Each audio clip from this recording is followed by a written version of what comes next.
This is without a doubt my favorite episode of... too loud. Alright, mic check. This is without a doubt my favorite episode of the rabbit hole I've done so far. I really enjoyed my LSD experience on the rabbit hole with Jono, but this tops it. This really does. You see, I love meeting new people. I swear to God I do. I would love to meet a brand new person every day and get to know them and find out all the interesting things about them. A new one every single day. I am a social butterfly of my world like nobody I've ever met. You're new? How are you? Tell me about you. That's interesting. Like that's me all the time. And I recently got to meet somebody who I've kind of known a little bit for a while, but I got to actually meet them. And I got to say that, like, I wasn't expecting to have as much in common with the human being as I did. I just say human being right now because I like the suspense of not giving a name to people until, like, closer to the end. I love, like, bro, who the fuck is the person? But that's just... I don't know, that's just me trying to be all creative. But no, I didn't realize I would have as much in common with the person as I did. And when we got to know each other, we continued to keep talking about basically stuff I talk about on the rabbit hole, write about with the rabbit hole all day long. And finally it was just like, hey, you need to be on my podcast. We should do a podcast episode. And they were like, yeah, sure.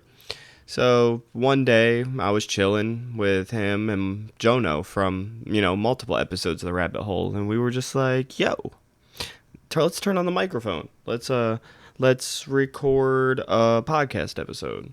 And that's what we did. And the energy that came out and the stuff we talked about and I guess just the overall product that was there at the end was exactly what I'm looking for. And that was really cool. So as somebody who is trying to create, his own form of art here, to see something or hear something that I said, bro, boom, handled it right there. This is what you're looking for. That makes this significantly better than the LSD trip episode to me. Has to be. Just has to be. However, with that said, this is going to be the last introduction like this I do to any of these episodes.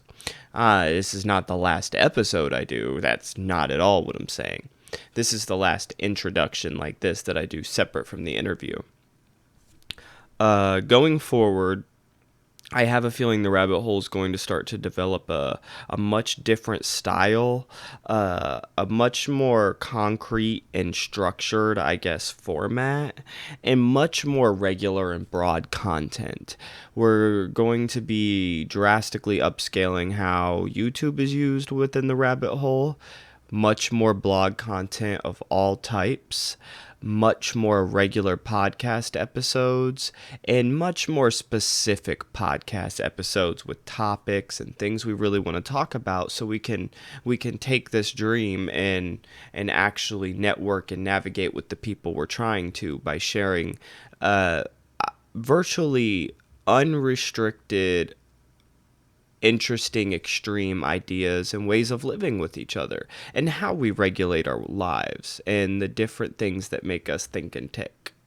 So that's really the dream going forward, is providing a platform where people can kind of come together, talk about the various things that make them different and unique, while having this beautiful place to come together and understand how similar we still are and how much we really are in this together.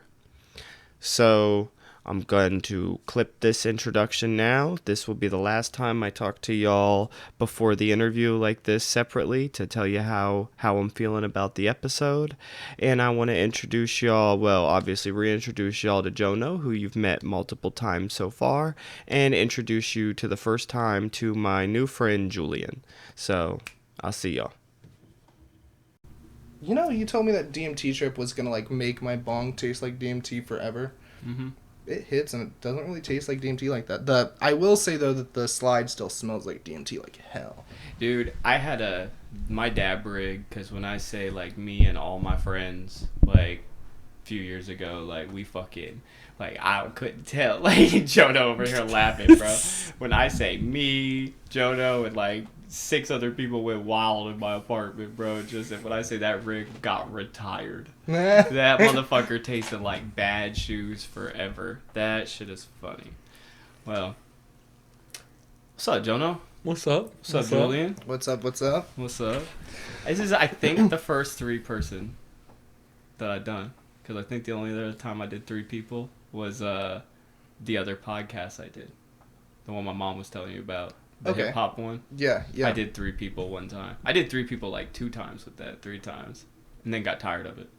They got tired of it. I swear to God. He said, I'm about to get tired of this too. I started doing this one and it was too much work. It was just too much work to try to keep up with both all the time. Yeah. And the other one we were recording every episode because it had a twin with his mask on. Oh, yeah. Yeah, and I know that means absolutely nothing to you. But, well, while I'm on the subject, my friend, he's my twin, he makes these masks. Like this. He made this one for the rabbit hole, TRH and the serotonin molecule. Yeah, that's a badass. Everybody can check him out at Institutionalized Violence on Instagram. I will put a link below. Definitely go check him out. When I say he will put any logo or words or anything on the mask that you want. He's got all kinds of colors, all kinds of stuff. Dope ass work. It's badass. But he is that's my twin. He's But if we did a podcast and he would have his back to the camera because he didn't want his face seen. He thought it added a cool effect with his mask on and shit like that. Yeah, it kind of did, though. It really did, though. So then I would be the one facing the camera, being loud and in the face. And that's So we recorded that because I only have that one camera right there. Right. So, but that's why if I could record this, I would. But I can't do shit like that good with just the one camera because it doesn't get the whole room. Right. But that's why we did that one. Why did I start talking about that podcast? Oh, because I was talking about how many people I had here. Yep. Right, yeah. Keeping it on track. I was That's like, how you do it. yo, how did I get here for a second? Well, alrighty. Well, this is the first time both y'all have met. Yeah. Yeah. No. Hello. super nice to meet you. Hello. Nice to meet you. Nice to meet you. Now you get an official second greeting. A second greeting. Well, no, it's kind of cool because, like, I don't know, like, the whole reason the podcast even started is, like, I was just sitting there talking to Twin during one of the other recordings one day, and I said, what if I just started a podcast where I interview people about psychedelic experiences? And he goes, with you, that would be dope. That would be dope. You should do that That's shit. for fact. Although he did not sound like that at all when he said it. But, I was gonna, but so, what, I've actually asked you this before, so I don't want to ask this. Yeah. What is the most, I guess, profound, memorable, whatever you want to call it, psychedelic experience of your entire life? Definitely my first psilocybin trip. I compare it to like a DMT trip, like how most people talk about DMT, seeing like that, organism and it's like shapes and whatnot, you know what I mean? That's how it was. It wasn't super visual, but it was like that whole explanation, like you're communicating without words, like, just ideas. It's like you convert it to English because you're receiving it that way and that's how you think, but it wasn't delivered that way. I understand exactly what you mean. And so I bought an eighth for like $40 from somebody that we were living with at the time. I had just moved back to Ohio for a little bit. And she gets me this eighth. I throw it on a peanut butter jelly and I eat it. And that's like the worst way that you can take psilocybin. Like you have to take like really clean, like, as concentrated as possible. Like you don't want anything else in your system because it takes for fucking ever. I was sitting there like 2 hours because I smoked like 2 blunts and I started eating and then I ate that. And so it was like 2 hours later. Everybody had gone to sleep, and I was alone because I was like, I'm not going to trip now. Like, I ate too much, whatever. And my wife is asleep. And then I just start blasting off. And I was like, what the fuck? I'm alone. Feel you. I wasn't in my own house. Like, I was in somebody else's house alone. Like, I was just like, fuck this. I'm going to bed. And so I went and I laid down, and it then turned into, like, this, like, I guess, classic heroic trip, you know, where it's, like, in the dark, it's just a profound experience, like, you know, you're just walking the cycle, you know? And so, it was insane. My wife wakes up because I'm scream laughing. Like, just insanely, like, Joker laughing, cackling. And she has no clue why. And I couldn't even explain to her. It was almost like the convulsion story that you told me with the DMT trip guy. It was almost like that. Like, I was just, like, scream laughing. And it was so odd because it was the first time that I'd really thought about, like, you're just getting answers. Like, this is something where you just get answers. You know what I mean? You won't even necessarily retain them because it's stuff that you already know almost. But it's, you know, you plug and play later as you kind of go, but it is answers. Like, you feel satisfied almost. Absolutely. And so I think that's why it was like my favorite and most profound experience, because that's what started it. You know what I mean? I had an interest, but it wasn't necessarily that kind of an interest. It was more, I wanted the brain cellular reproduction that they talk about. Like Stamets talks about neural regeneration, and the idea of, like, building brain cells when only stem cells can become brain cells normally in science, it's outstanding. You know what I mean? And so I started seeing stuff in pharmaceutical websites about it, and so that's why I was interested. And then it kicked off this entire, like, profound, higher conscious, like, spiritual side of things that I never really thought about before. I never really even cared about, almost. You know what I mean? I feel that shit 100%. When I say before psychedelics, I was not spiritual at all.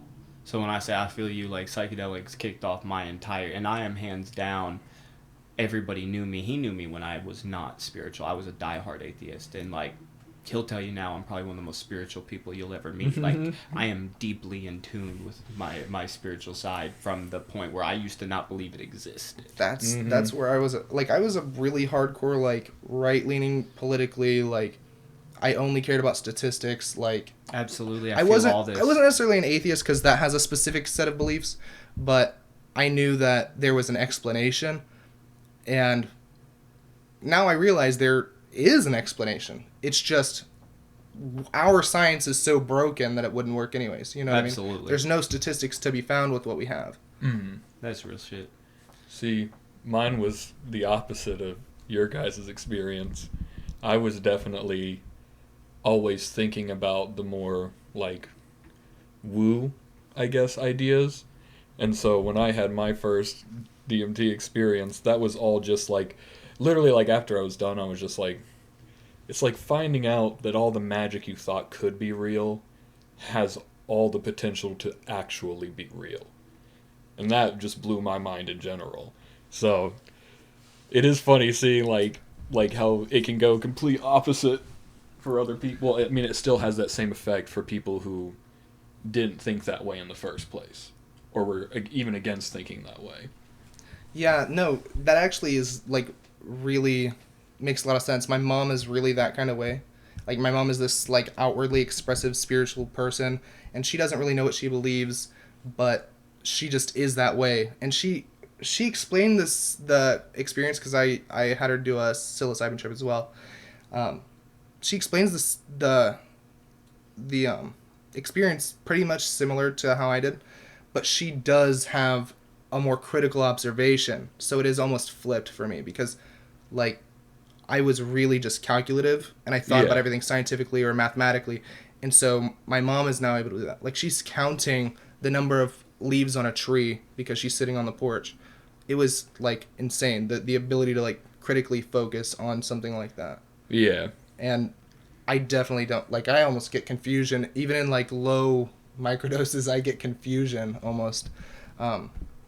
I feel that. But I think that's more the abstractness, you know what I mean? Like, I've always been that way because I felt like I needed to control and like box in almost so that I could critically, divide everything. And so that gets me away from that, and it's just totally abstract the entire time. Like I did a pretty decent like 1.5 yesterday, and I just came up with a ton of business ideas, but when I went to actually sit down and like do the technical work, no way. But I have a ton of like really nice leads on possible income streams. So, I feel that. Well, I actually think this is kind of funny, but I also I have more deep LSD experiences probably than anybody, like, that I know. Like, I do more, but I talked about, my most significant trip has changed twice throughout the course of this podcast, talking to different people, and that's one of the reasons I really... That's for fact. It's one of the reasons I really enjoy asking this question at the beginning of this podcast when I have someone on here who's never been on here before, is because a lot of times when I ask them, I get a chance to share a new experience that is now my most profound experience, because LSD is my very deep connection to my spirituality. So I do it very regularly, like people go to church. It's I shut the door and I spend the time alone too. This doesn't need to be social. This is about me, my life, and my God. Y'all can stay the fuck away type shit. You know what I mean? Like that mentality. So it's like, but my most, hands down, no questions asked, my most profound at this point in my life, LSD experience is the one that happened the last LSD experience I had, that honestly at the moment I don't even want to take LSD right now. Like I call it the scariest trip of my life, but it wasn't scary, it was beautiful. But I took 3 tabs and I watched Alice in Wonderland because I knew I needed to lay down, because 30 minutes after taking it I had discs for like pupils. They were solid black, but I wasn't even feeling the trip yet. I said, "Oh, this is about to happen, yo." So I went and I laid, but I could feel it in me, like the build up, like getting ready. Because when I say LSD, because you've never done LSD, correct? The chemical changes. No. Yeah, he's never done LSD.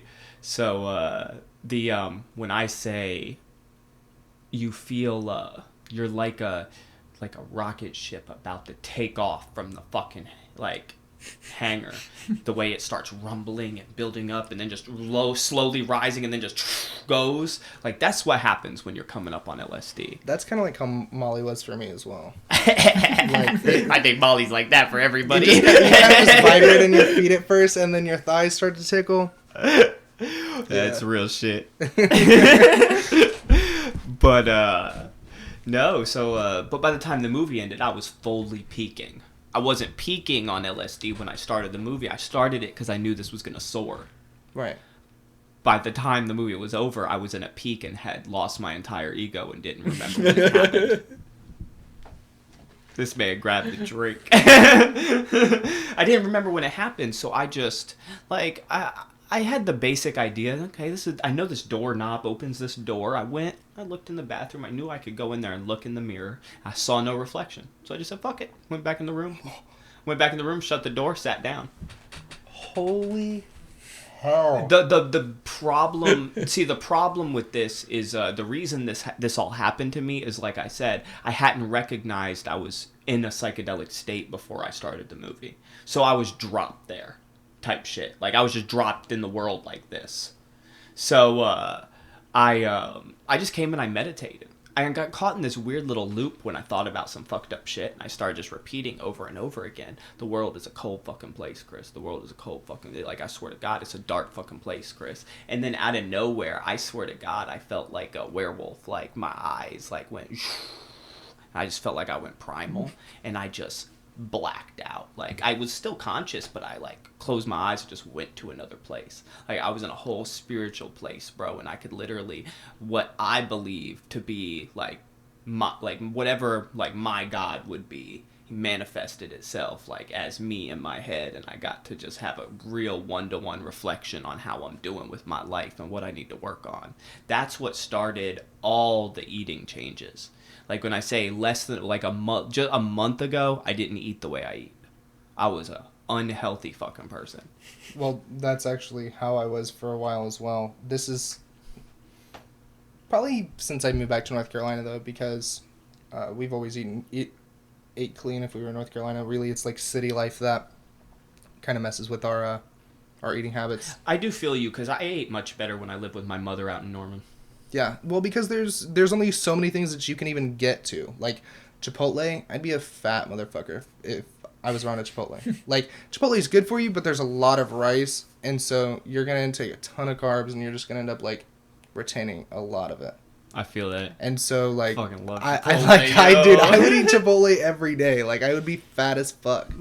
But you know, we've eaten pretty clean since we've gotten back to Norman. But your trip reminds me of a way better told version of the way that those apes were for me. He said, "Oh, wait, wait." When I took that eighth, you told me you were like, you know, albino penis envies, then they're going to be, like, really, really potent. And I was like, well, yeah, but I've taken a lot of other stuff and, you know, whatever.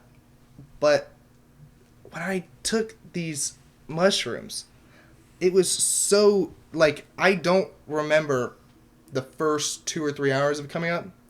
And the toilet water thing is, like, I only remember because I was actively doing it until I just stopped tripping. Like, literally, for an hour. It was like an hour, dude. And then I went to sleep to try to forget it, I guess. I don't actually remember how I got back to bed, but I had my hands pressed together with piss water against my face. And I woke up and I had to tell my wife about it, and she was, like, pissed at me because she was probably expecting that I brought a ton of piss in the bed because I told her I didn't remember how I'd gotten back in there. You brought all this piss with Yeah, you. I know. Why did you bring my piss in hands the bed? smelled like actual urine as well. It was seriously heavy, but I think it was like a full. You shameless, I promise you that. Well, He's like, hey, it's- y'all, just so everybody out here knows, I hope this motherfucker goes viral with 10K views, 'cause Right. I went to bed with piss on my hands. Oh my god. Dude, I don't know. Like the shrooms have done that to me. Like I think I had a full on ego death. Like why wouldn't I touch my piss? Like who the fuck am I? I'm not gonna touch piss. Like, so I don't know. That's actually a great way to explain an ego Yeah. death, yo. Yeah. I feel you. Who am I not to touch piss? Right, like I'm some kind of god or something, Doug. Like I'll touch some piss, but no, it seriously stink, and I had to like wash my face because I didn't want to break out, and you know I got fucking piss on my face. So. But That shit you did. Is that Morty? Mhm. Yeah, he's. It had to happen. Every episode. The yeah, no, cat. he's jealous. When I went to use the bathroom, he legitimately was like sitting there, laying down, ready to pounce for the door to be open. Mm-hmm. Like he was in the bathroom. Bro. Every episode He's there's a a wild moment one. where I'll stop and go, oh, Morty's at the door. Mm-hmm. That shit is hilarious. Well, when I first met you, like I guess when I first actually met you, because I talked to you a couple times because of my mom. Right. Caleb was here, my sister Brittany was here, and my niece, but we don't say her name on here because I'm way too savage for this world. I swear to God I am. We don't need to talk about the perfect one. But you said we were talking about, I guess just ways of, I don't really know how to put this phrase, but it's like just kind of like answers to life. Whether it's just like what's really going on here, whether it's dieting habits. Morty, shut the fuck up. You're getting really loud. But whether it's any of that, but you said something about one of the biggest problems today's society seems to have with trying to understand like the world we live in is they feel like they have to find a specific question. And you feel like they feel like they have to do this like trial and error, like scientific process, experimental like routine with everything until they find a particular answer. And a lot of times they tend to do it and do it and do it over and over again until things tip in their favor and they find the answer they're actually looking for versus what might even be the right one. And they do all of this essentially ignoring the fact that there truly is endless amounts of information just out here ready to be received. Right. And that's not exactly how you, obviously, I'm not quoting you verbatim, but... Right. I think we were talking about, I think this is the first time that I was telling you about my first trip because we were talking about, you know, why people start a trip, you know, whether it's like a recreational... you did just mention something similar to it, telling that story when you were telling that story. And so we're talking about... you know, why people were doing it and stuff. And we were talking about recreational users or like a deeper use for psychedelics. And so that's what did that for me. And so I realized that we're stuck on the questions that like we want answers to, and we're asking them, and we think that the way to get the answer is by forcing some kind of knowledge to us. You know what I mean? We're like essentially beating the knowledge out of the world by doing all of these tests and just trying to understand certain things. And for whatever reason, my psychedelic trip, like I told you, it wasn't like I was being spoken to, but it was like, it was almost just raining, and I just was transmitting all of these ideas into English. And so to me, it was like, it made me think of the source consciousness theory, like right off the bat. Because it was almost like, if you talk to somebody who is really deep in a source consciousness, they talk to you about just the abundance of like ancestral information. So the people that you've been related to, there's a lot of forms of culture, ancient cultures that talk about this, especially like Chinese culture. They talk about their ancestors, and they talk about this ancestral like source consciousness, like information that we just always have, that is always there because it's been collected by everybody else. And so I don't know, that's what it felt like. You know what I mean? It just felt like I was getting rained on with ideas, and so I didn't catch everything, and maybe it wasn't even any of the answers that I was actually tripping for, but I understood so much, and it was just as satisfying.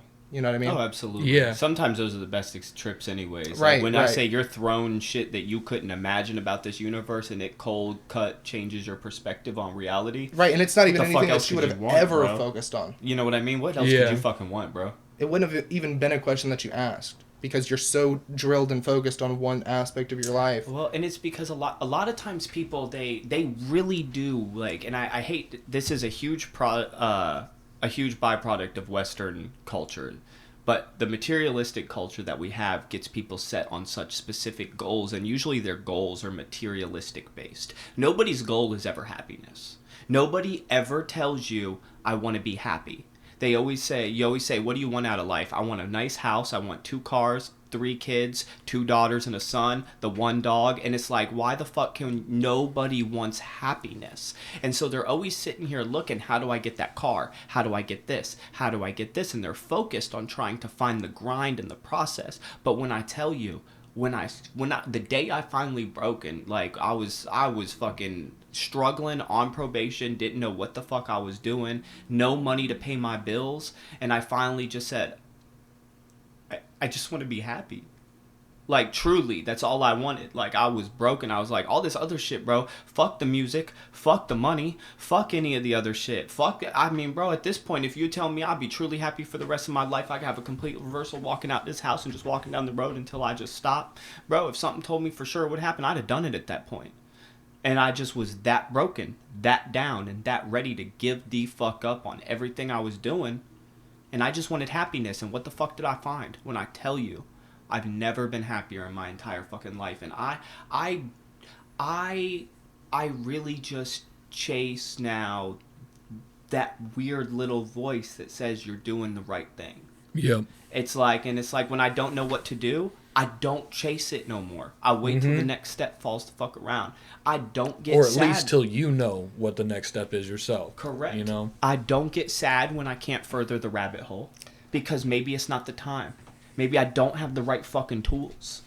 Right. Not the right experiences. This is so interesting that you say these things, man, because they're like, I don't know, like those experiences are like directly aligning with like my process right now, my cycle, I guess.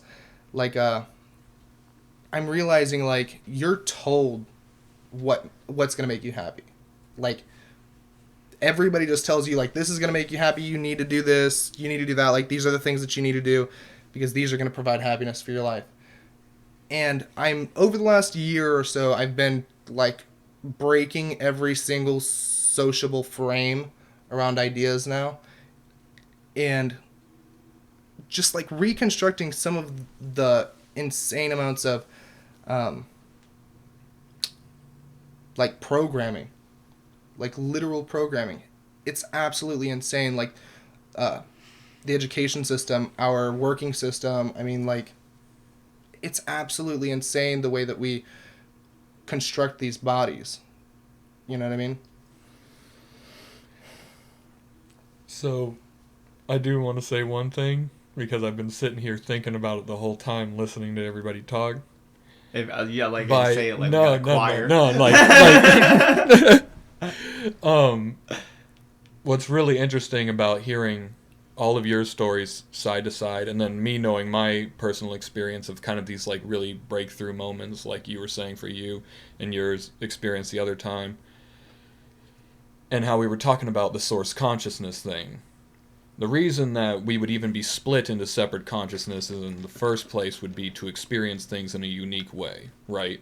So, what's happening here, your breakthrough experiences, you seem like a person who follows logic, seems to enjoy those logic systems, you seem to enjoy the number systems, like you said, and so information like that is more freely accessible to you when you are connecting more to the source code, because that is a basis, like a cornerstone of who you are, if that makes sense. That's something you probably can't change about yourself. Where me, I'm very analytical emotionally with people, and I enjoy that stuff. I enjoy the differences between, like, just how people live in general. And one of my breakthrough experiences was literally kind of like you were talking about, like you could hear people talk and you would just kind of understand what was happening. That's, I could just feel and know the mood, the sound, everything that was going to be said, and I would have these incoherent responses to them, but people would know exactly what I was talking about. And I think and that would be me then connecting to this almost extreme form of emotional connection to people, where it's like you no longer have to even think about what they really mean, you just know it. Right. You don't right. even have to listen, you just hear it happening. Where you, Chris, you seem to be more, I guess the best way I could put it is, a teacher in a way. Which is why you might even want to be doing a podcast in the first place. Is because it's about getting information out to other people who might want to be experiencing these same things. You enjoy being able to relay knowledge of these extreme experiences that you've had to people. And of course, it greatly benefits you. But that is more what I'm seeing more and more when all the times you talk about this shit. You know? I do feel you. Well, like, I feel like I see people all the time, and people who are even significantly more successful than me in their current financial or career state in life. Uh-huh. You know what I mean? They've made the stereotypical idea of what success is in the world. They are killing that compared to me. But they're constantly asking questions or trying to find answers to questions that I promise you I have them cold-heartedly locked down. Like when I say no questions asked, have them locked down. And 90% of the reason they don't have the answers is because they're not willing to accept them. At least not the way I found them. I found them in a way that they don't believe is possible. But when I tell people about the answers I found, they listen.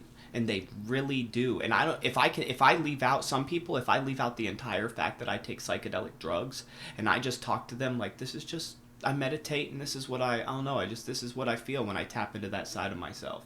And I leave the drugs out, especially, even the most narrow-minded people want to listen to what I got to say. Because at that point, I do have answers to stuff they're looking to answer. They're like, oh, your mind is incredible. Show us these things. So it's like, yeah, I do. I feel like it's literally my job, because when I say people are really out here killing life and they cannot touch the happiness that I have. They truly can't. Right.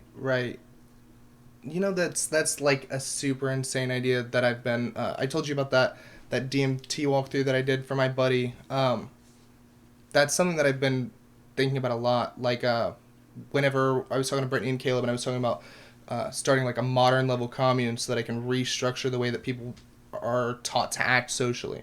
You know what I mean? That's why I actually wanted to get on the podcast with you, because I wanted to have a platform where you can discuss extreme ideas without, I guess, it being like centralized. You know what I mean? I do feel what that means. No, I feel exactly what you mean. That's that's been something like super huge for me lately, in this second year of psychedelic use. No, I do feel that. Well, like, because my thing I, it's cool when I look at, like, podcasts, and I look at what a lot of the material they talk about is, and the things that get discussed. Even when you look at stuff like Joe Rogan Experience and stuff like that, and when I say this guy he does not care what gets talked about on his podcast, because all he likes is the fact that people are talking about legitimately extreme ways of thinking that it might not be right for you, but it opens up your mind to the idea that there might quite possibly be a better way, a better outlook, a better belief system, a better way of tapping into your spirituality, anything. Like, just so much as, like, I do say very wholeheartedly, the rabbit hole does not condone or encourage the use of legal or illegal substances. But I fucking love these legal and illegal substances. And if you encourage yourself to do them, and the only thing that's stopping you from wanting to carry out any kind of lifestyle that blends with them is the fact that you feel like it's wrong because not enough people are out here talking about it. Oh my God, we out here talking about it. Right. I mean, psilocybin's had a huge stigma change, especially with the pharmaceutical industry and stuff. Oh my God, yes. But it's so interesting. Like, you talk about change things, and they talk about, like, habit and stuff. The way that you can change habit with psilocybin. God, I forget what you were saying just now. I had something to say that was going to be, like, really... we were talking about extreme ways of thinking, and I was saying that's one of the... Okay. My bad. No, you are good. No, but, like, you said that maybe these substances aren't for everybody, and that's, like, what I wholeheartedly believe that.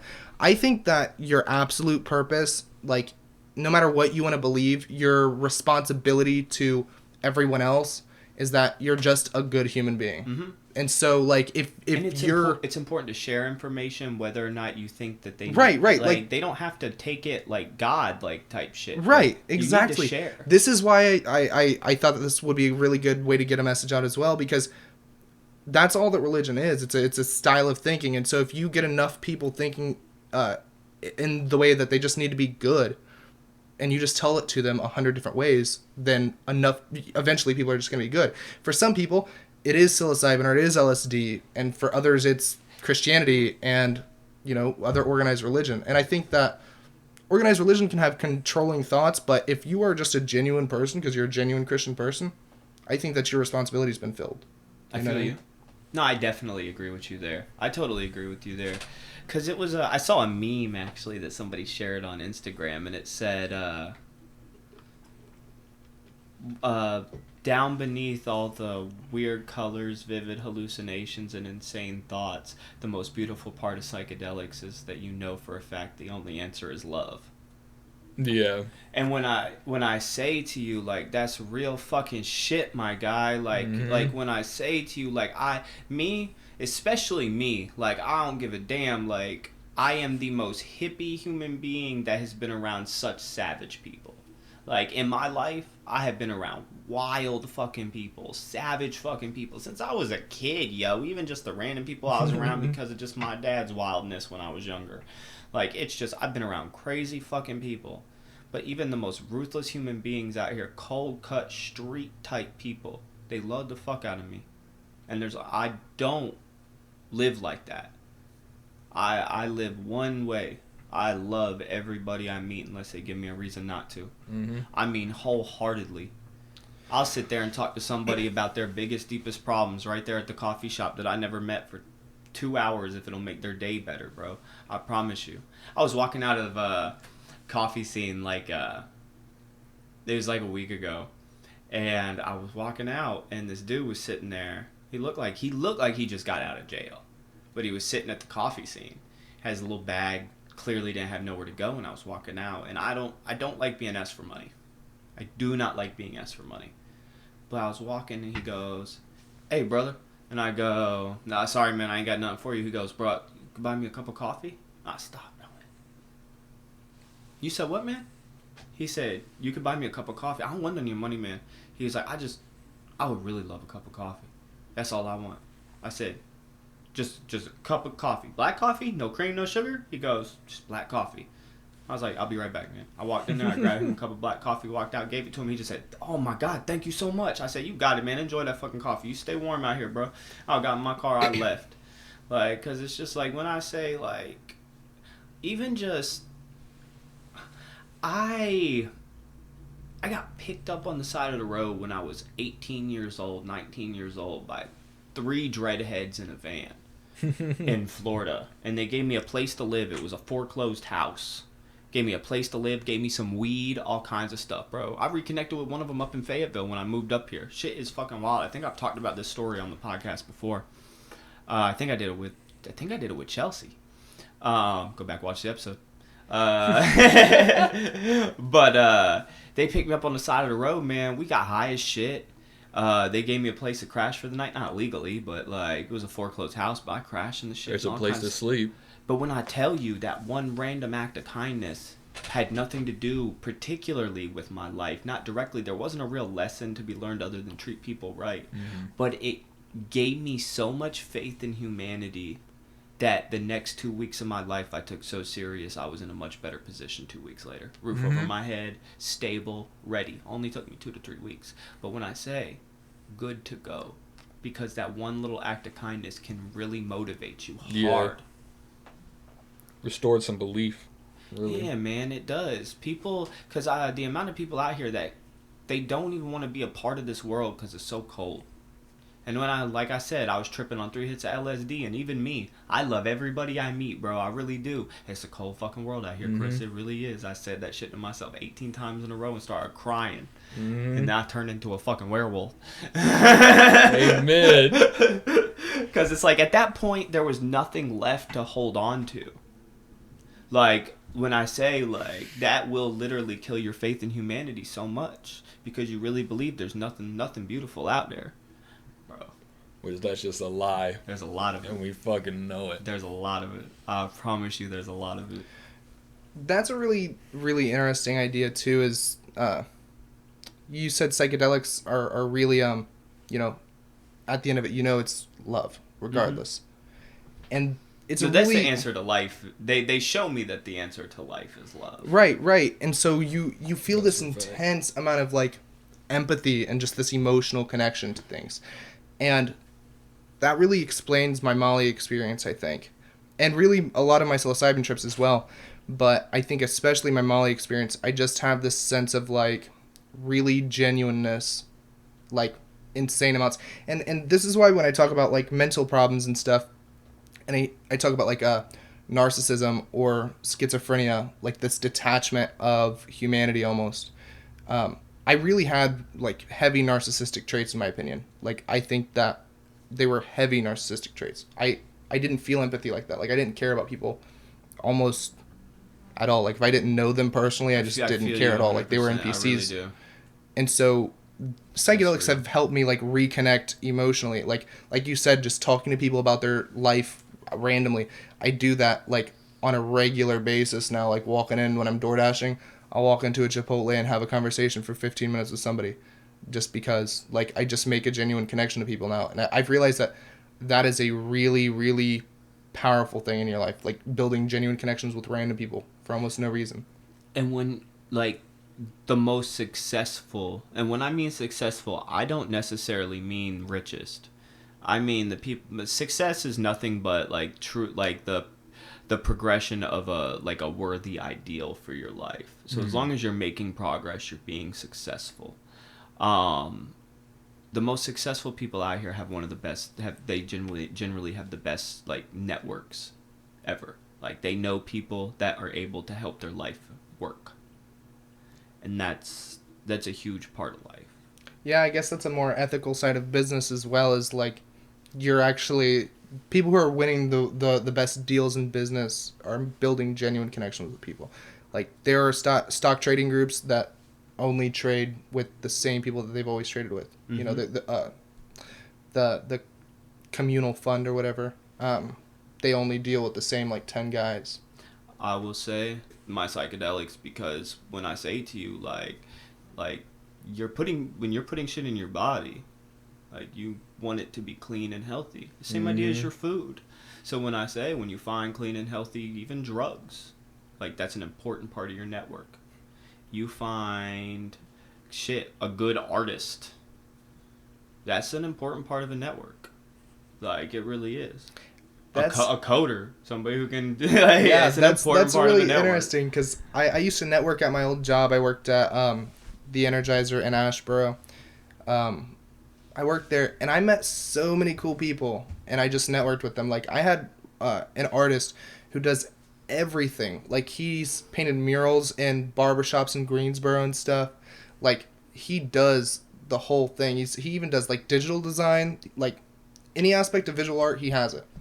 And I got his card. He made me business cards and everything, just totally for free, because I told him that I would help market his company on Instagram, because he was an older dude, so he didn't have an Instagram. So I ran an Instagram for him for like 6 months.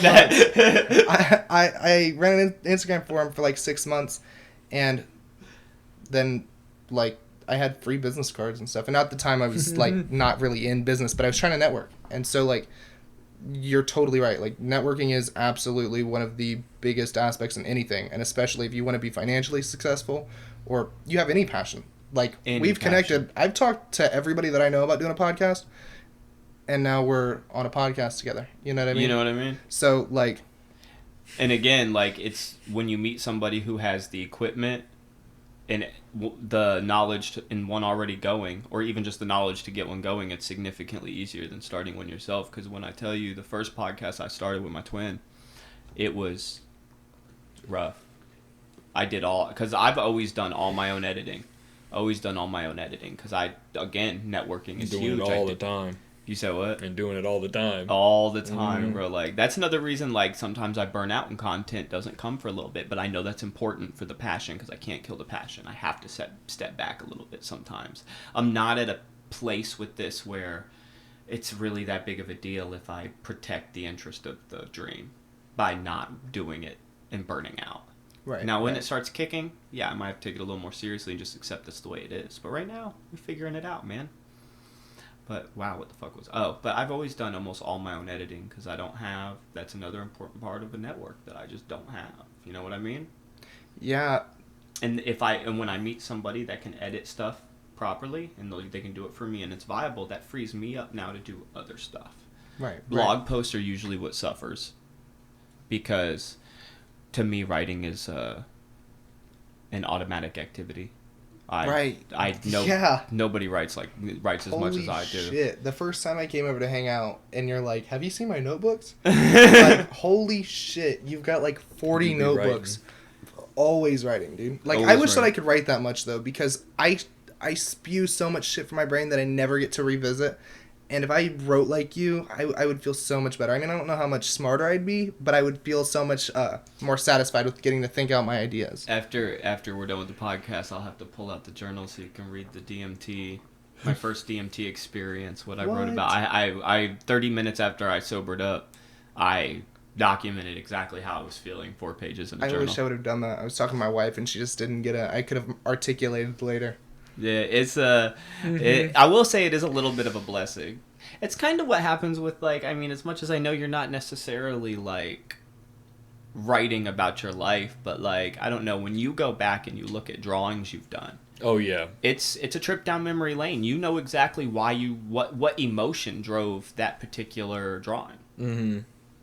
And you can see, like, literally at just like there'll be expanses, and that's like a certain time frame, and then something changes that drastically changes what I'm making. Mm-hmm. And that happens all the time, but it's just going with the flow and going with the style. But y'all talking about the networking and everything, that has been one of the things that's changed for me with my art. Okay, so I'm gonna make this extremely long story extremely short, where basically through playing games online, I met people, got invited to a Discord. Through that Discord, I posted my art. through that, I got commissioned through people through the Discord, and through them, they have then suggested me to other people for commissions. I've got 8 on my plate right now, and I've completed 5 of them, and I'm making really decent money off of all of it now. And for the first time, it's actually being like slightly consistent, if that makes sense. Like I would get commissions here and there that I would do and make some money, but now I'm getting like a constant flow, and it seems like the more that I, like you guys said, just interact with these random people, it's just another chance where something like that can happen. And it also has been weirdly encouraging me to like just try new things in general, because they'll ask for things that I'm not used to doing. And all of that just generally ties into the whole, I was doing something that I loved. I was already doing something again that I loved. I was playing a game that I loved. I was talking to people, and I was having a blast talking to them. I was making art, and all of that stuff fed into itself to provide for me. Which is, again, kind of like how I'm saying, it's like, it just seems, when you're following the passion, which for all of us there's different things, but at the core it's the things that we love. Those things that we're following will lead us to successful places. And success looks different for everybody, but I truly believe that. And that's something that like is weird, because it's like I would say stuff like that before, and I felt like I believed it, but when you start getting results to back that shit up, it's always different. I don't know if I'm making exact sense when I'm saying all this stuff, but like, yeah, you are. Absolutely. But like, it's been really interesting. I was like growing up as a kid, like I just wanted to like hustle. Like we grew up really poor, and so that was like my thing. I was gonna learn, and I was gonna hustle. And so like I never really like focused on like things that I liked doing or things that I was like passionate about. But I would always find a way that I could possibly make money, but it was never like something that was going to be, consistent and I was going to love doing until I really took psychedelics. Like it was like I realized that there are things that I want to do. Like I like the interaction with people. Mm-hmm. Like I like hammering phones and talking to people and make genuine connections if I have to. You know what I mean? Like things about doing things that could make you successful, because like you said, I like more logical systems. I like the aspect of running business and things. And so I have this like weird desire to want to actually just do it ethically and like be a good person and not, wreck somebody's I hate life. that's a weird desire. Like that, I hate. Right. And it's not. It's proving that your idea system works. Right. That's really what it is. Right. And I've realized like I'm making an insane amount more than I thought that I would be by this age. Yeah. Or I'm going to be. And it's not because of any of the reasons that I thought it would be. Like, I thought I would be trying to sell people houses, which to me is like, you're finding a way to scam them so that you can make as much money as possible. Yeah. Like, it's in your best interest to upscale someone. Yes. And so, like, now I'm doing something where I don't deal with, what I'm doing for somebody, and I'm creating the most logical, best piece of something that I can. And so, I don't have to worry about any of the like I'm gonna screw you over kind of things. I get to provide business, I get to see my numbers, and I get to control my own everything, and I don't have to worry about just wrecking somebody. You know what I mean? Yeah.